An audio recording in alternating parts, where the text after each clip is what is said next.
एक बार की बात है। एक राजा था और उस राजा के पास एक बाज था। राजा उस बाज से बहुत प्यार करता था, लेकिन राजा का वो बाज उड़ता ही नहीं था। राजा उसे जब भी अपने महल से उड़ाने की कोशिश करता तो वो बाज एक पेड़ पर जाकर बैठ जाता और वहां कुछ देर बैठकर वो बाज फिर से राजा के पास वापस आ जाता। और हर बार ऐसा ही होता। वो बाज हमेशा उस पेड़ पर जाकर बैठ जाता और वहां से उड़ने का नाम ही नहीं लेता।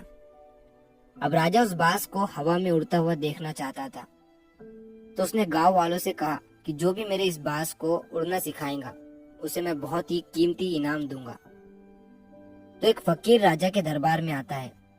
वो राजा से कहता है कि मैं आपके इस बाज को उड़ना सिखाऊंगा। राजा ने कहा ठीक है। फकीर ने उस बाज को महल के बगीचे में ले गया और उसे वहां से उड़ाया। वो बाज फिर से उसी पेड़ पर जाकर बैठ गया और फिर से कुछ देर के बाद वो बाज उस पेड़ से वापस नीचे उतर गया। अब फकीर के साथ भी बार बार वही हो रहा था जो राजा के साथ होता था। फकीर बार बार उस बाज को उड़ा रहा था और वो बाज उसी पेड़ पर जाकर बैठ रहा था। फकीर को देखकर महल के सैनिक भी उस पर हंस रहे थे और सोच रहे थे कि ये फकीर भी थोड़ी देर कोशिश करेगा और परेशान होकर यहाँ से चला जाएगा। लेकिन वो फकीर हार मानने वालों में से नहीं था। उसने सैनिकों से कहा कि इस पेड़ को ही काट डालो। अब ये सुनकर सारे सैनिक हैरान हो गए कि इतने बड़े पेड़ को हम कैसे काट डालें। फकीर ने ये बात राजा से कही और राजा के कहने पर उस पेड़ को काट दिया गया। अब उस फकीर ने फिर से राजा के सामने उस बाज को उड़ाया। बाज थोड़ा ऊपर गया और उस पेड़ को ढूंढने लगा, लेकिन पेड़ तो अब कट चुका था। बाज को वो पेड़ कहीं भी नजर नहीं आया और वो बाज आसमान में उड़ता गया और आसमान में ही महल के चारों ओर चक्कर लगाने लगा और शाम होने पर वो वापस आ गया। ये देखकर राजा ने फकीर से कहा कि तुमने ये कैसे किया? तुमने इतनी जल्दी इस बाज को उड़ना सिखा दिया। तभी फकीर ने मुस्कुराते हुए राजा से कहा कि महाराज, मैंने बाज को उड़ना नहीं सिखाया है। बाज तो पैदा होते ही उड़ना सीख जाता है। मैंने तो सिर्फ उसके कंफर्ट को हटाया है।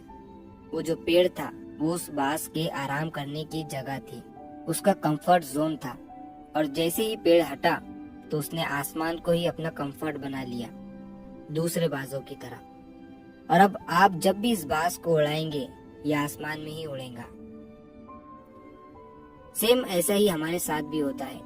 हम भी हमेशा अपने कंफर्ट जोन से चिपके रहते हैं और जब तक वो कंफर्ट जोन हमारे पास में रहेगा तब तक हम उस कंफर्ट जोन से बाहर नहीं निकल पाएंगे।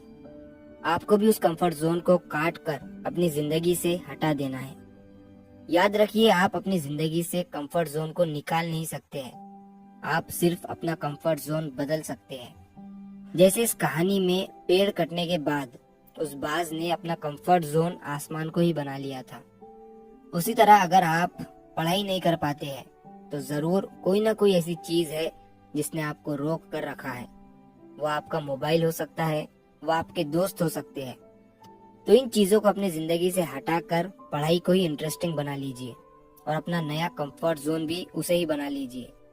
ये जो जितने भी टॉपर लोग होते हैं, इन्हें देखकर लोग सोचते हैं कि ये लोग पढ़ाई कैसे कर पाते हैं, इतने घंटों, इतने सारे घंटों तक ये पढ़ाई कैसे कर पाते हैं। तो इसका सिर्फ एक ही कारण है, उन लोगों ने पढ़ाई को ही अपना कंफर्ट जोन बना लिया है। अगर आपने भी अपना कंफर्ट जोन पढ़ाई को बना लिया तो आपको भी पढ़ने में मजा आने लगेगा। आप अपने रुकावट वाले कंफर्ट जोन को छोड़कर अपने सफलता वाले कंफर्ट जोन में चले जाओगे। तो अगर आप इस कहानी को और भी लोगों तक पहुंचाना चाहते हो तो इस वीडियो को लाइक करिए ताकि YouTube इस वीडियो को और भी लोगों तक पहुंचाए। और अगर कहानी अच्छी लगी हो तो हमारे चैनल को सब्सक्राइब जरूर करिए। मिलता हूँ मैं अगली बार इसी तरह की कहानी के साथ। तो सब्र करो, शुक्र करो और जिंदगी में आगे बढ़ो।